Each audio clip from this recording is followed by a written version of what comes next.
Ituturo ko lang ang tamang paraan ng paghuhugas na hindi magasto sa tubig. Yan, may na lang dapat. Yan. Tapos kakamayin mo.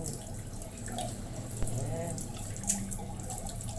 Hindi kailangan malakas ng huli ang pagbukas ng ng rito kasi water is precious. Diba? Napakahalaga. Mamamatay ang tao pag walang tubig.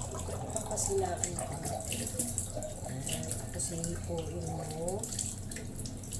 Yan. Sasamahan mo ng hipo. Tapos matagal. Nakakatanggal din ang stress sa paghuhugas ng plato.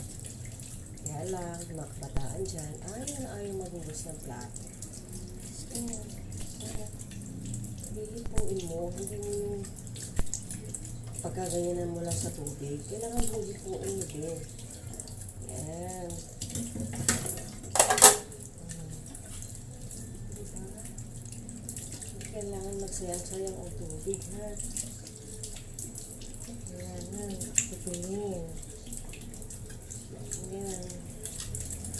Ito, how to wash the dishes properly. Yan.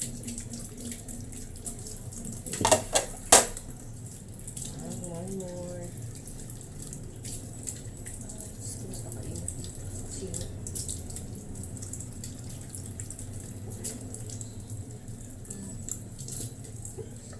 Ayan. Mahila lang ang tubig.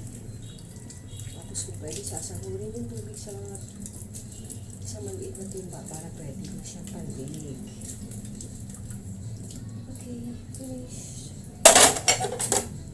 Ngayon guys, sana gayahin nyo kung paano kayo maghugas ng plato. Okay, bye.